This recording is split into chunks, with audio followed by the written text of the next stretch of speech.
makukulam ka at konting kibot lang ng kamay mo o bulong ng bibig mo, sasabugin ko yung utak mo.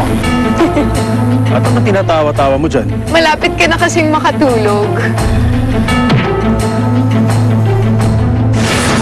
Isa kang itim na sorcerer. Paano nangyari yun? Si Elvira, binigyan niya ako ng pinakamagandang regalo. Ang regalo ng kapangyarihan. Pwede tumapa sa'yo. At ano naman ang kapalit? Si Romana. Alam na ng mga taga rito ang tunay mong pagkatao. Umalis na tayo. Sige, mag-iiwan lang ako ng mensahe para sa kanya. Kalaban siya mortal ng mga itim na sorcerer. Kaya hindi mo siya pwedeng mahalin. Hindi ako makakapayag! At lalong hindi ako papayag na saktan niyo si Romana! Marikit na bulaklak, dinggin ang aking bulong sa pagpaparating ng aking mensahe. Kailangan kong itulong. Ilahad sa kanya ang nais kong sabihin. Kunin ang kanyang sagot. Ihatid mo sa akin. Halika. Boss, si Romana, nakatakas.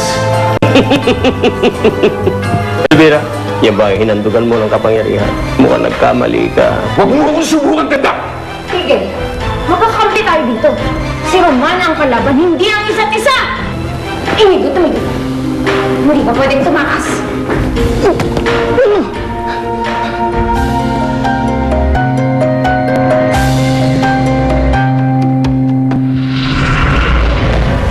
Nandito na tayo sa puting sanktuaryo. Ligtas na tayo dito. Sana makuha ni Inigo ang mensahe ko. Lalo na't ngayon na wala nang epekto sa kanyang dayuman ni Crisanta. Makikipagkita ka muli kay Inigo? Hindi pwede, Romana. Hindi na ako makakapayag. Bakit hindi pwede? Nagmamahalan kami ni Inigo. Dapat magkita kami ulit. Kahit na. Masyado siyang malapit sa mga itim na sorcerer. Kina Crisanta at Elvira. Sa bahay nila kanina, amoy na amoy ko ang sangsang ng kapangyarihang itim. Masyadong delikado kung makikipagkita ka pa sa kanya. Mas mabuti bang kalimutan mo na siya. At ituon ang pansin mo sa pag-aaral ng Salamangka at Mahika. Hindi niyo ako hawak. Kahit sino sa inyo. Aalis ako dahil hindi ako makakapayag na saktan yung babaeng pinakamamahal ko. Dahil sa mga masasamang balak. Wala ka nang magagawa.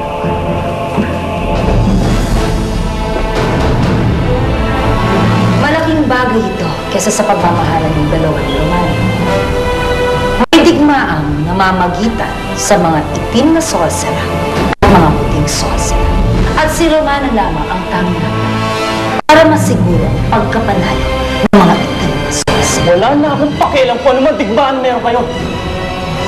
Isa na lang ang mahalaga sa akin. Si Romana. Iwan ako! Tumahimik ka, Inigo. Tumahimik ka. Huwag mo itaya ang buhay mo para sa babae niya. Kahit na ano ang gawin mo, mamamatay at mamamatay din siya. Kaya kailangan sumama ka sa amin. Pamilya mo kami. Kasagpi mo kami. Hindi! Wala na akong pakialam kung tatay pa kita. Dahil mali ang ginagawa mo. Kayong lahat! Hindi ako natatakot sa inyo. Magkamatayan pa tayo dito. Hindi ko ipagpapalit si Romana. Para sa inyo. Iwan niyo ako!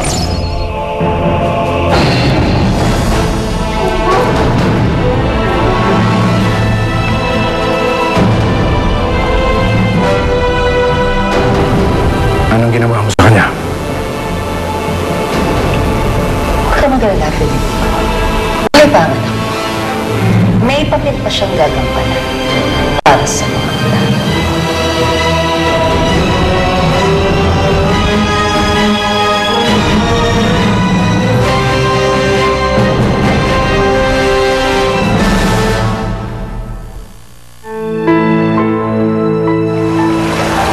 Patawarin mo ako, Romana. Ayokong pigilan ka sa lalaking mahal mo. Pero para rin to sa ikabubuti mo. Paano naman naging mabuti? Si Inigo na nga lang ang taong natitira sa akin na buhay na mahal ko. Pati ba naman yun kukunin mo sa akin? Hindi ito tungkol sa inyo, Romana. Hindi ito tungkol sa pag-iibigan nyo.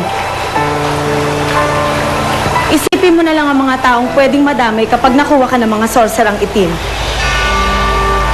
Hawak na nila ang Illumina. Nawawala ang susi ng libro. Lamang na lamang sila sa atin. Ikaw na lang ang natitirang pag-asa ng mga puting sorcerer. Kapag nagtagumpay sila na mapatay ka, pati normal na tao, pwedeng madamay. Wala na makakapigil pa sa pwersa ng itim.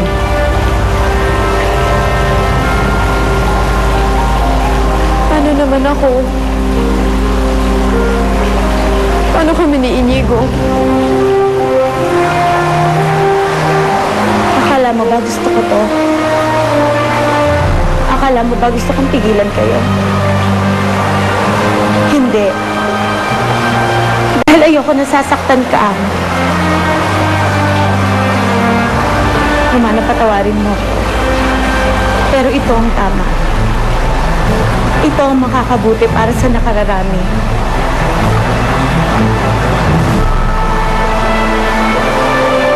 Ikaw ang itinakdang tagapagmana ng Illumina. At nasa panahon tayo ng digmaan. Hindi pag-iibigan. Kailangan gawin mo ang lahat na magagawa mo para kalimutan si Inigo. Patawarin mo ko, Romana. Kailangan mong maintindihan. Gagawin ang kalaban ng lahat para makuha ka. Ni hindi natin alam kung isa lang sa patibong nila si Inigo. Dapat mong maintindihan. Ito ang tama para sa lahat.